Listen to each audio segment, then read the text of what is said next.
Bonjour tout le monde, ici Pasteur Greg Pine de l'Église Nouvelle Espérance de Dieppe. Encore un privilège de pouvoir partager ce que le Seigneur a mis dans mon cœur et je prie tout simplement que le Seigneur puisse ouvrir vos cœurs, nos cœurs, pour s'approcher du Seigneur, de recevoir de lui. Il est le pain de vie. J'ai un beau passage ici dans l'Évangile de Marc, le chapitre 4, verset 35. Regardez ce que ça dit, parce que ça nous dit quelque chose de fort. On peut l'appliquer, ce passage, à notre vie. Ce même jour, sur le soir, Jésus leur dit, « Passons à l'autre bord. » Et après l'avoir renvoyé la foule, ils l'emmenèrent dans la barque où il se trouvait. Il y avait aussi d'autres barques avec lui. Il s'éleva un grand tourbillon, et les flots se jetaient dans la barque au point qu'elle se remplissait, déjà. Et lui, il dormait à la poupe sur le coussin. Ils le réveillèrent et lui dirent, « Maître, ne t'inquiètes-tu pas de ce que nous périssons? » S'étant réveillé, Jésus, il menaça le vent et dit à la mer, « Silence, tais-toi. » Et le vent cessa, et il y eut un grand calme. Puis il leur dit, « Pourquoi avez-vous ainsi peur? Comment n'avez-vous point de foi? » Ils furent saisis d'une grande frayeur, et ils se dirent les uns aux autres, « Quel est donc celui-ci à qui obéissent même le vent et la mer? » Tout un événement. Toute une salle de classe, tout un endroit où les gens pouvaient s'approcher et voir le Seigneur tel qu'il est. La prière de mon cœur, c'est que nous puissions, vous et moi, l'Église, ou qui que vous soyez, que nous puissions voir clairement Jésus tel qu'il est, c'est-à-dire quelqu'un qui maîtrise les aliments, qui maîtrise les événements, les circonstances dans notre vie. Eh bien, tout simplement, Jésus, il était dans le bateau et il dit, on va passer de l'autre côté. Jésus était extrêmement fatigué, épuisé. Il fallait aller ailleurs. Il fallait prendre le repos. Il fallait prendre un temps relax à cause de l'épuisement. Jésus dit, allons de l'autre bord. Vous savez, dans le bateau du Seigneur, le bateau ultime, si vous voulez, le Seigneur nous amène avec lui pour l'éternité. Mais en attendant, nous sommes toujours dans son bateau. Nous sommes toujours conduits par le Seigneur. Nous sommes toujours les personnes qui suivent le Seigneur. Où le Seigneur veut amener le bateau, nous voulons aller là. Parce que lui, il est la sagesse même. Et il a un plan. Il a un but dans notre vie, et durant ce voyagement dans son bateau, nous apprenons des choses du Seigneur. Lui, il inculque même sa nature en nous, et il se révèle à nous. Il veut qu'on le voit tel qu'il est. Et la Bible dit, quand on voit le Seigneur, on est changé, on est transformé d'image en image. On devient de plus en plus comme Jésus-Christ. Et puis, n'est-ce pas, c'est le but de la vie chrétienne. Ce n'est pas la routine. Ce n'est pas de devenir plus religieux. Ce n'est pas de ressembler à quelqu'un d'autre. Le but de la vie chrétienne, c'est que moi, que vous et moi, on soit transformés à l'image de Jésus. Qu'on devienne de plus en plus comme lui. Qu'on agit comme le Seigneur. Donc, le Seigneur les a invités. Passons de l'autre bord. Peut-être dans la vie maintenant, le Seigneur vous dit, il veut que vous passiez à autre chose et que ça soit avec lui. Ça fait assez longtemps que nous sommes pris avec nos bebelles, nous sommes pris avec notre petite vie, nous sommes absorbés, n'est-ce pas, avec tout ce que nous faisons. Et le bateau, ça tourne en rond, on va nulle part. C'est une existence juste vécue là, et ça n'est pas dirigé vers quoi que ce soit. Le Seigneur veut que tu passes à une autre étape. Le Seigneur veut te diriger. Donc, les voilà. Peut-être je pourrais vous poser la question, Bien, pour commencer, êtes-vous dans le bateau du Seigneur? Ou est-ce que vous ramez votre petit bateau de plaisir, de quoi que ce soit, vous poursuivez, puis vous ramez fort, vous essayez d'obtenir, de poursuivre les buts? Peut-être vous êtes maître de votre propre bateau, mais où est-ce que ça s'en va? Le Seigneur vous invite dans son bateau. C'est un bateau qui vous mène dans sa présence, qui vous mène même dans l'éternité avec le Seigneur. Et une vie ici, non pas ratée, mais une vie vécue à sa gloire. Les jours qu'il nous donne, ça compte pour le Seigneur. Donc, êtes-vous dans son bateau, mais est-ce que le Seigneur est dans votre bateau aussi? Est-ce que c'est lui qui gouverne? Est-ce que c'est lui qui dirige votre vie ou est-ce que c'est vous? Non, moi je dirige ma propre vie. Ça ne marche pas, ça va nulle part. La Bible dit dans ce passage qu'à un moment donné, le Seigneur a renvoyé la foule. À un moment donné, il est bon de renvoyer la foule, de ne pas suivre la foule. Si vous suivez la foule, ça va nulle part. Et le Seigneur les a renvoyés parce qu'il voulait avoir du temps privé, du temps personnel, du temps intime avec ses enfants. C'est ce qu'il veut pour chacun de nous. Et les disciples aussi avaient un grand besoin d'être seuls avec le Seigneur. Les activités, c'est bon, mais à un moment donné, il faut être devant lui. Il faut l'adorer. Il faut l'écouter intensivement. Il faut l'écouter attentivement. Et voilà, le Seigneur les invite à aller quelque part en privé, être avec lui d'une façon vraiment intime. C'est ça le cœur de la vie chrétienne.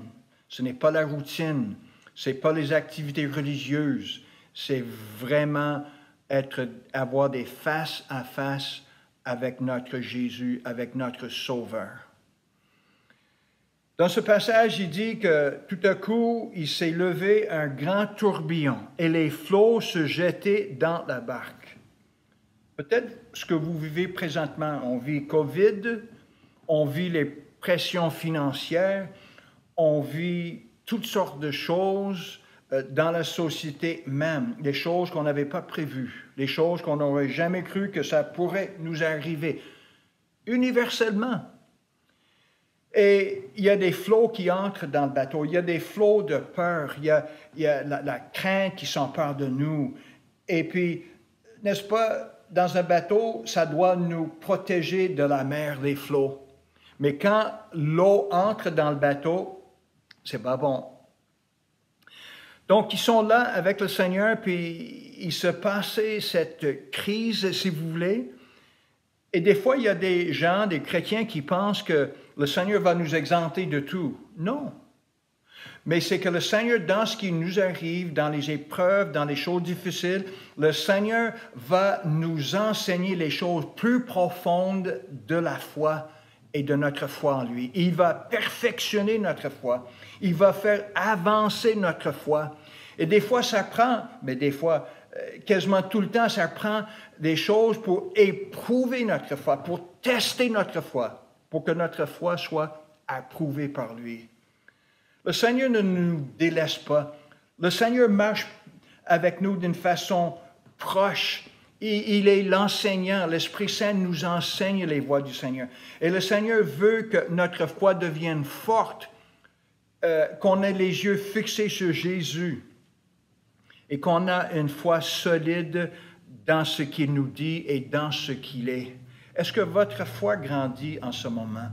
Est-ce que la peur vous envahit? Est-ce que vous êtes troublé? Est-ce que vous êtes secoué dans votre foi? Le Seigneur vous aime et le Seigneur veut mettre sa main dans votre vie pour que votre foi soit ferme et intacte et une foi active et vitale en lui.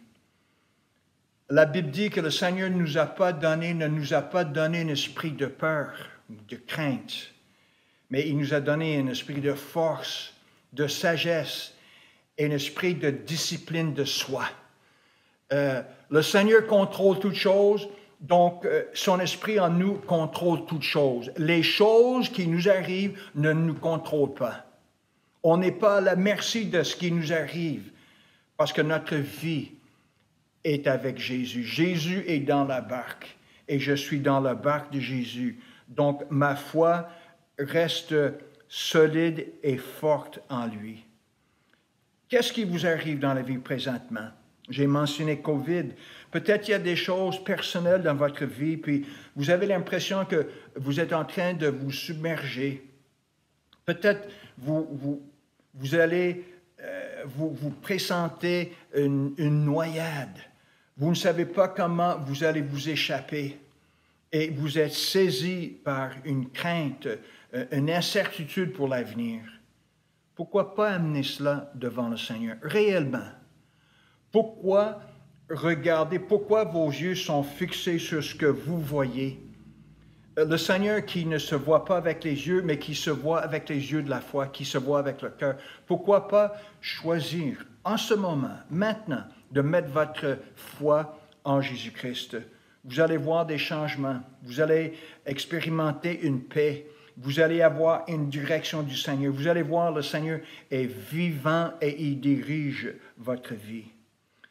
Des fois, quand ces choses nous arrivent dans la vie, les choses incontrôlables, imprévisibles, nous allons commencer tout simplement par de ramener plus fort dans la vie. Nous allons, n'est-ce pas, attendre à ce que notre volonté propre nous sauve, ou que quelqu'un d'autre nous sauve, ou que la bonne chance nous sourit. Regardez plutôt le Seigneur. N'essayez pas de vous-même. Vous allez vous caler, vous allez tout simplement vous submerger dans votre énergie propre. Le Seigneur est là, il est le Sauveur, il relève, il nous sauve, il nous donne ce dont nous avons besoin. Si le Seigneur est dans notre bateau, et nous sommes dans le bateau du Seigneur, on ne peut pas se noyer, on ne peut pas se perdre. On est toujours des vainqueurs, on est toujours des gagnants en Jésus-Christ. Et le Seigneur m'invite à rester ferme dans son bateau. Ne changez pas de bateau, ne regardez pas le bateau du monde, regardez ce qui se passe. Ça devrait nous parler. Et puis je prie ce temps-ci que l'Esprit Saint puisse enseigner tout le monde finalement, et même les enfants de Dieu, que le bateau du Seigneur est solide. Ça va quelque part.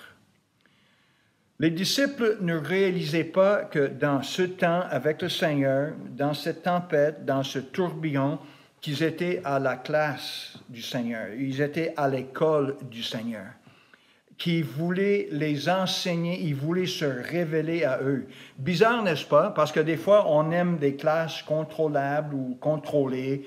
On aime que toute l'atmosphère soit bonne, que tout soit bien placé. Mais non, le Seigneur nous enseigne dans les choses dans la vie qui nous arrivent. Les choses, des fois, désagréables. Les choses, des fois, qui nous assomment. C'est en ce moment-là que le Seigneur va nous apprendre des choses profondes de la foi. Et il va se révéler davantage à nous. J'espère que vous l'avez découvert. J'espère que vous êtes ouverts à découvrir les voies du Seigneur. Parce que les voies du Seigneur ne sont pas nos voies. Mais si on se soumet, si on vient à lui comme un enfant, on lui fait confiance. Et c'est un choix aussi. Le Seigneur est bon. Le Seigneur est toujours le même. Il ne change pas. Le Seigneur est compatissant. Le Seigneur est miséricordieux. Et il est surtout fidèle. Fait que le Seigneur nous enseigne. Nous sommes à l'école du Seigneur. C'est lui le prof. C'est lui le patron. C'est lui le Seigneur.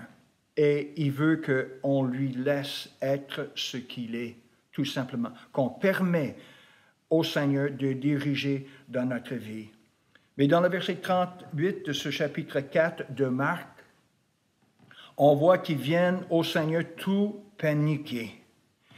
Et en plus de cela, dans tout ce drame, Jésus était là, il dormait. Wow, ça a augmenté le panique. Seigneur, ils sont venus au Seigneur, mais Seigneur, il dit, ne t'inquiètes-tu pas de ce que nous périssons, imaginez-vous. Le Seigneur qui est le Sauveur, qui les a nourris, qui les a protégés, qui les a enseignés, qu'il ait pris sous ses bras, pour ainsi dire.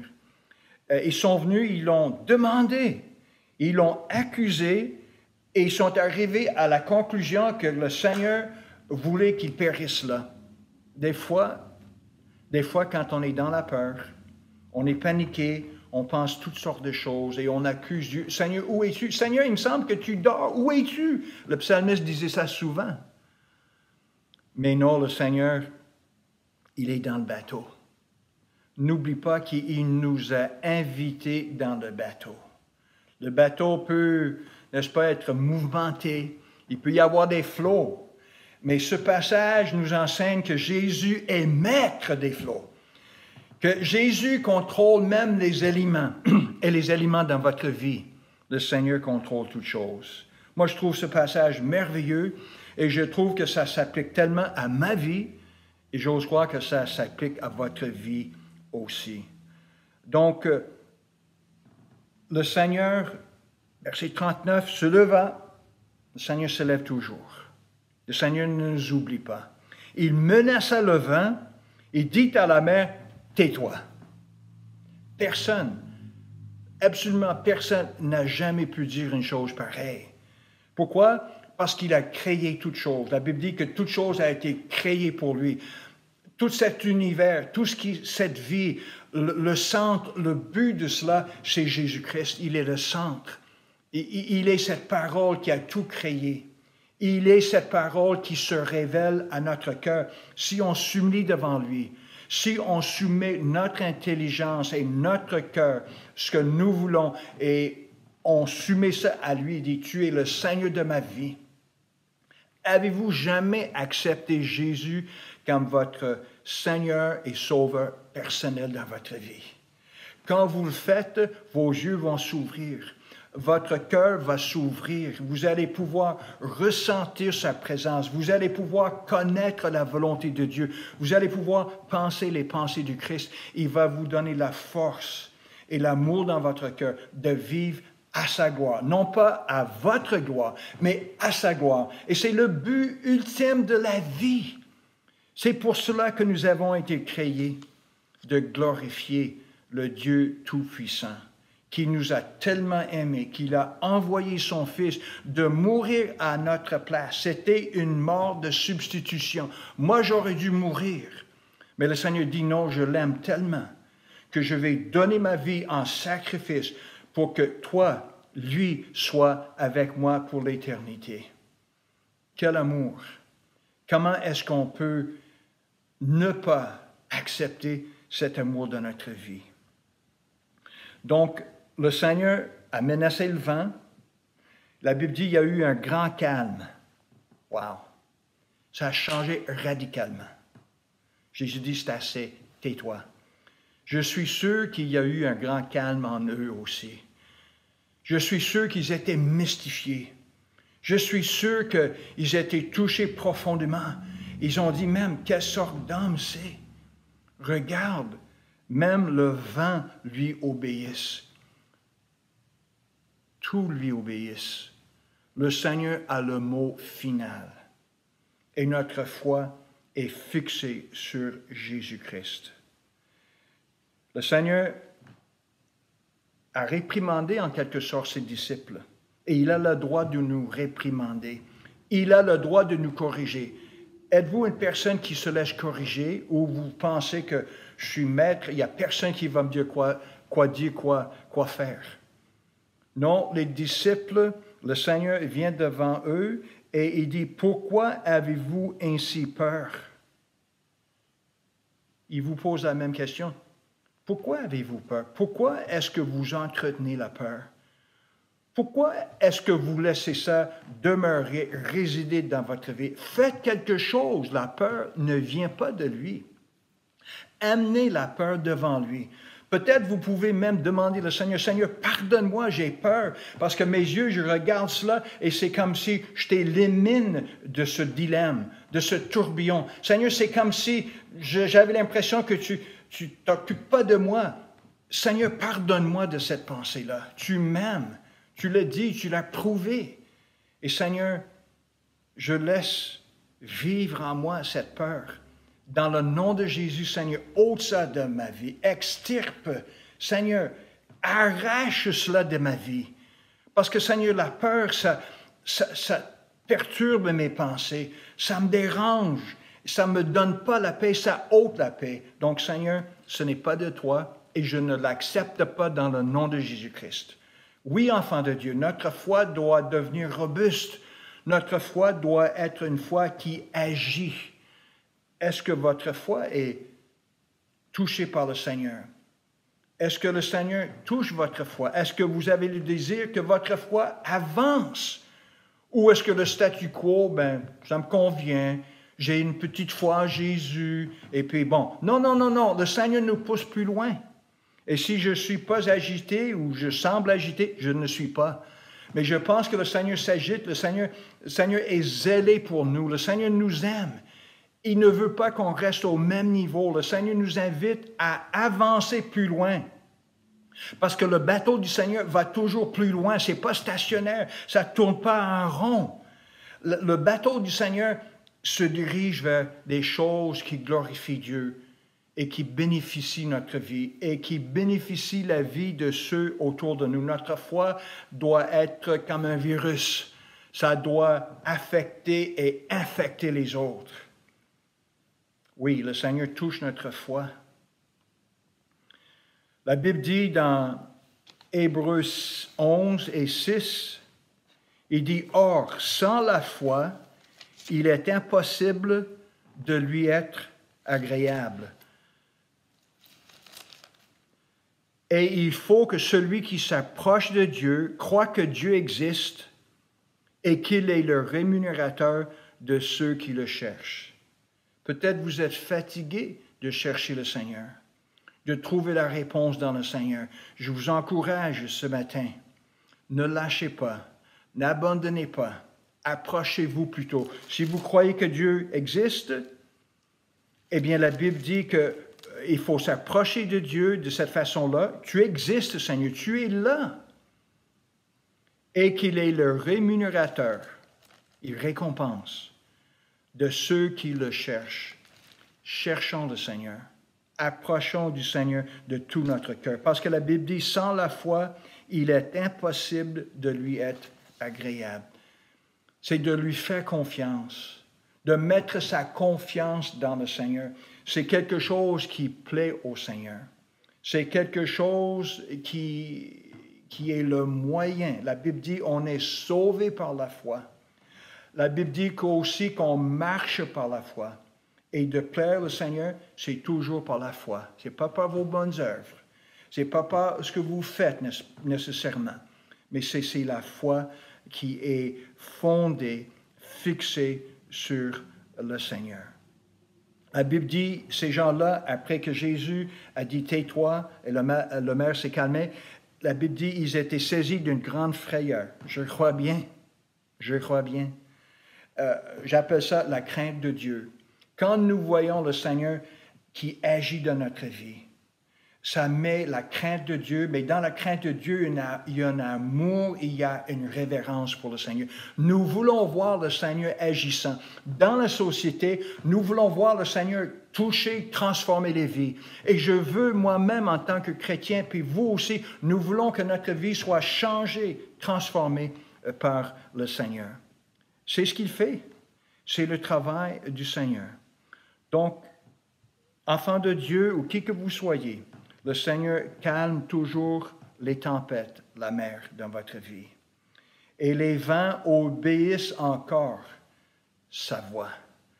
Laissons le Seigneur parler dans notre vie. Laissons le Seigneur souffler dans notre vie par son Esprit Saint. J'ai nettement l'impression que par ce message et puis avec tout ce qui se passe autour de nous et ce temps dans lequel on se trouve, c'est un temps critique, un temps spécial, mais un temps d'opportunité pour le Seigneur. Un temps où le Seigneur va faire éclater sa gloire et il vous invite à une vie de foi. Il vous pousse, le Seigneur vous invite tendrement, mais avec instance.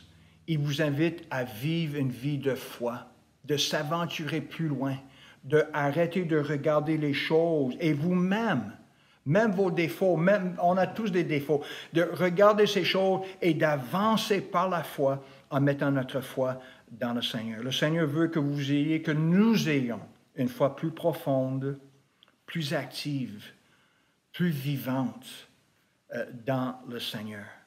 Le Seigneur veut qu'on se donne de nouveau à lui, qu'il y ait une nouvelle consécration de notre vie. C'est le temps pour cela.